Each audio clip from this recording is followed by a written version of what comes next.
ndax liggéey bi nga xam ne jot na ko tàmbali. liggéey bi nga xam ne nag tey moom la soxna Ndeye Khoudia tey waxtaan ak ñun ci centre culturel bi. Koundoul mii moo ko démarré. moo ko liggéey moo leen jàngal ñoom ñaar ñi. comme donc tey xam nañ ne am nga fierté soo demee tey ba sa élève tey ñëw yor la direction des arts. donc di la wax madame Khoudia dala jàmm. studio bi nag biñ koy tàmbali. ñun ñoo doon góorgóorlu tàmbale ko ak suñ doole. nekk ci di ñefe. ndax culture moom passion la d'abord. doo ci xaar kenn. bi yàlla defee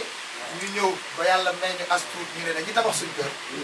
ñu ne dañ koy jël jox ko une bonne partie jox ko culture. donc looloo buñ koy waxee dañ koy jox culture yàlla def ci régime monsieur Koundoul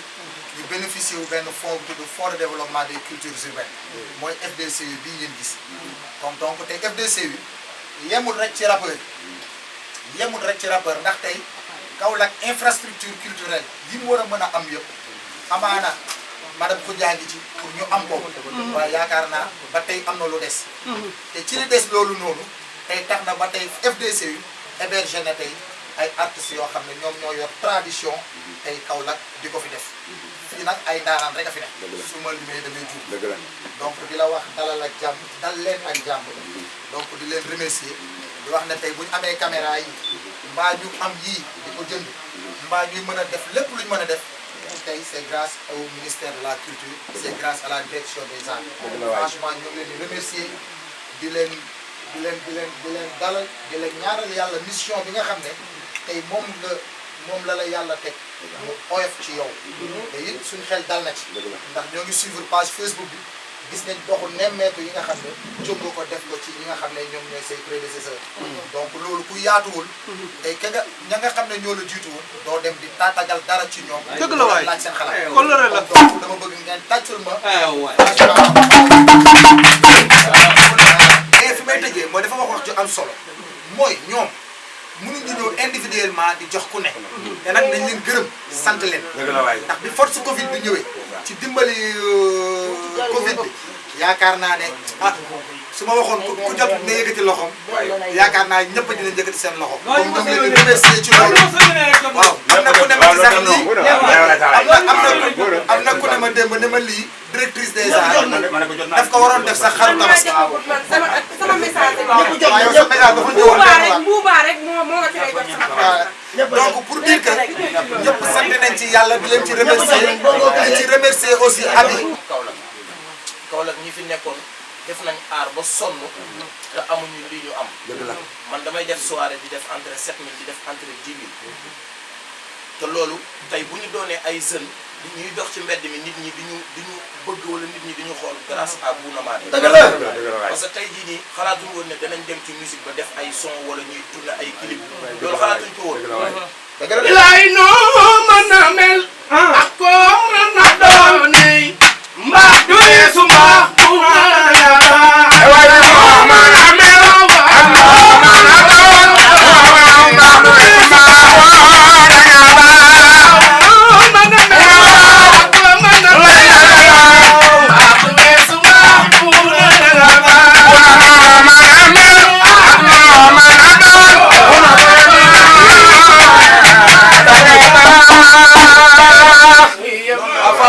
soxna si ñu ngi lay nuyu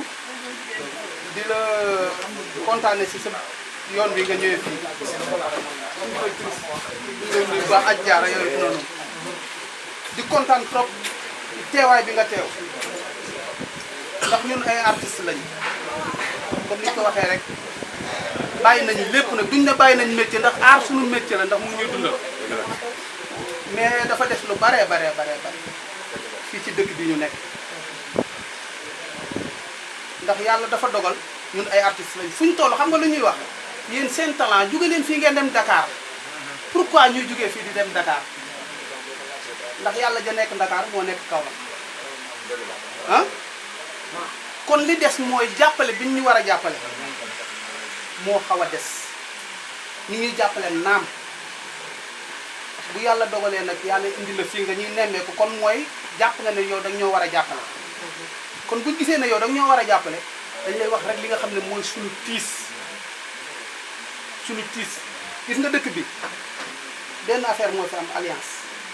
cœur de ville bu waat yi moom moo pantre yee yem boo ci dugalee ñett yi mu jeex cœur de ville nit ñi dañ koy xëccoo bu fekkee ne tabaski ren bu déwén bi nga soxla jiitu nañ la fa bu yàgg keneen du tëgg te dëkk bi toll na toll woo xam ne nii bu buura mi jëlee tabaski man war naa mën a jël tabaski fii Kandé Gare bi tëdd fi ndax Kaolack toll na noonu ñu bëgg ngeen jàppale ñu ci côté boobu bu baax a baax a baax a baax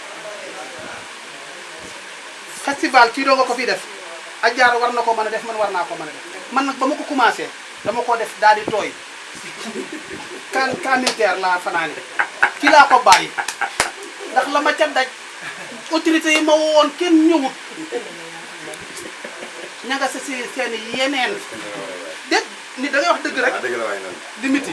da nga koy wax parce que benn lam du kandak yéen la ñu am directrice ñëw naa ci yow barki den booy jaar di la wax festival Bakk Sabar pour war koo def ak tëggkat laa man nag ak Papa Ndiaye Coppet ñoo bokk cassette bi mu njëkk a def muy bu ko ràccati waaye ba ma ko defee ba léegi kenn déggaatul cassette ndax jàppale amu fi ñun Kaolack dañuy toog naan ñun dañoo war a doon benn ak naan di tiitaroo orchestre bu xoromu Dakar ñun ñoo ko xorom pourquoi ñun mën nañoo xoromal suñu bopp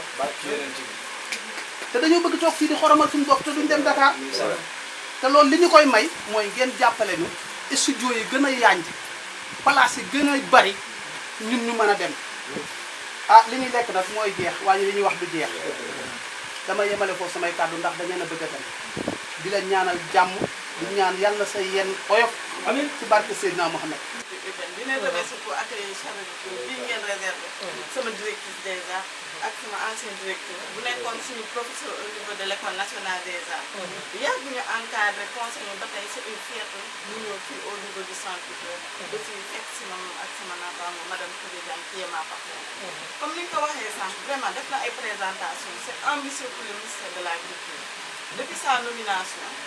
am na yeneen jéego yu ñu yokkaat ci jéego yu musul ñu tegoon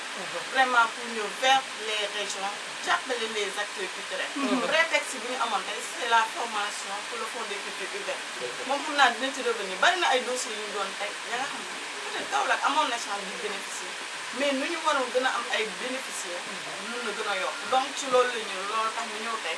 dafa formation 20 bénéficiaires yu jógee Matam ak Kaolack pour ñu mun a gën a mun a bénéficier du projet boobu balaa may daane fond Covid bi gisoon nañ au début métti woon na torop chaque heure acteur culturel mi ngi doon woote vraiment moom grâce à elle ak xarañteem fexe na ba Sénégal yëpp kenn déggul ko ñaata artiste moo nekk ci Sénégal da fexe na ba ku nekk au minimum jot nga 120 000 entre 22 et 120 000 vraiment di ko ci remercier je sais pas naka la def ba réussir lool mais vraiment di ko ñaanal encore une fois pour yeneen défi ñu gën ko mën a relever et di finir par Bouna c'est un bu ma ñëwee centre culturel ak sama prédécesseur c'est l'occasion aussi mu remercier ko madame Ndeye Ngoné am na lu mu jotoon def ci loolu laa sukkandiku ak nit ñu ma boole pour mu mun a def liggéey bii ma commencé di entraîner bari nañu ma boole ak jaara yaa ngi ñu koy présent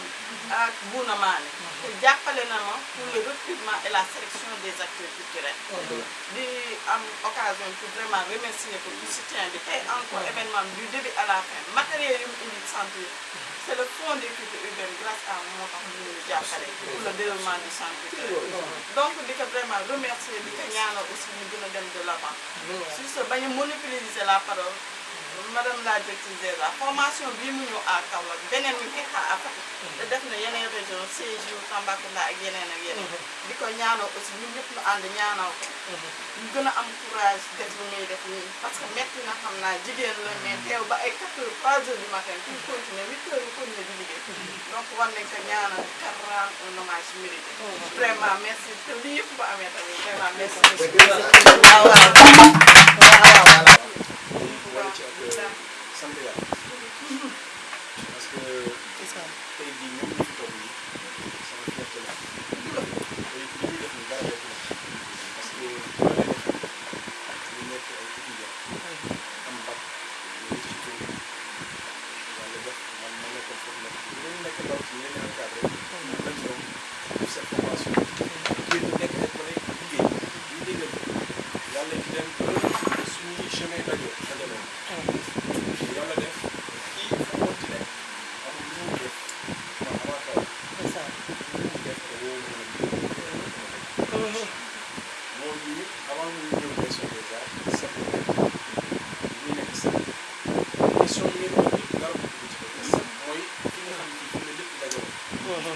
dañu ne ko sotti ko teg ko ay plan ne nañ ko def yónnee ko direction bi di ko kon li fi nekk yéen yoo xam ne loolu ñu am yaakaar bu bëri ci ñu naan ko moom yaakaar naa fu ma demoon sama bopp ñu mën a jéggi loolu gën a sori parce que ñu nekk ak jamono ñoom ñu ñëw ak beneen vision ñu def nañ dafa mën a yem mur boo koy taxaw keneen ñëw kat keneen ñëw kat laay ba muy pare. ñu bañ di daane ay biig mooy kii nekkoon na fi jëlee def damay lépp ñu comprendre perte de temps nga def loolu bu baax nga xam ne gis-gis bu moom ci lañ fi defoon def nañ ko ak moyens yi ñu amoon kon gis-gis dañ tolloo woon te lépp taxul ñu jóg ñu woon rek dara bu may def ñu ñëw continuer xale yi ñëw ñu ngi sant yàlla donc ma lay wax ne la kontaan naa bu baax xam naa ne yéen soxla woon ngeen bu ñu ñëwee ngeen wax ñu dégg ñu tamit di dañ ko soxla woon. ñu yegsee ba léegi peut-être fond Covid bee taxoon liggéey bi ñu amoon Dakar mu jàpp ñu ba mënuñu woon def nu ñu ko tuddee tournée mais du tournée parce que lenn moom mën naa ko wax je ne suis pas du tout politique. man je suis un pur produit de la culture. et je pense que gëm ko moo tax ñu nekk foofu léegi. et ñun dañu gëm ne suñu secteur bi ñun ñoo ko war a mën a développé. yéen acteurs yi ak ñun ñi nga xamante ne culture dafa dee suñu xol ba dañ dem jàngi. ay études yoo xam ne daf ñuy permettre ñu mën a gën a gérer suñu secteur. politique yi nag ñu ci jàppalee ñu jëm. parce que foog naa ñoom tamit loolu moo leen fi teg. donc je pense que ab yi comme DG abordé nañu li ngeen fi jot a wax yëpp. man li ma leen bëgg a rassurer rek mooy man benn constat laa def. Bouna moom FDCU la bénéficier mais su ma déggee li muy wax ak yéen li ngeen wax ay intervention am yemul ci FDCU. ñuy jàppale peut-être sax. si yeneen secteur yi la ñu gën a am. c'est important. Pourquoi c'est important peut-être mën nañu nekk ci ministère bi fonds de développement des cultures urbaines waa cultures urbaines ñoo amagum chance su am un fonds dédié pour ñoom. naam ñu ngi liggéey nag si beneen fonds de développement boo xamante ne à 10 ans yëpp lay jëm parce que tamit mënoo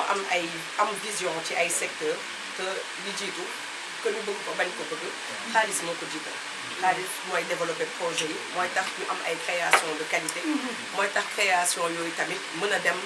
fu nekk ci àdduna di mën a wane Sénégal li mu mën donc ñu ngi liggéey ci loolu dañuy faral journée internationale yi bu amee waa danse ñëw ne dañu soxla seen fonds de développement musique taxaw laajte ko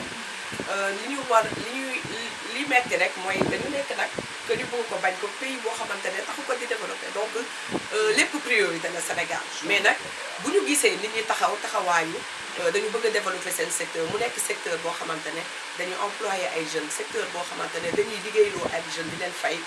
il faut que ñun culture ñu taxaw ne di proposer ay projet yoo xam ne boo koy door di nga xamante ne kat au bout di nga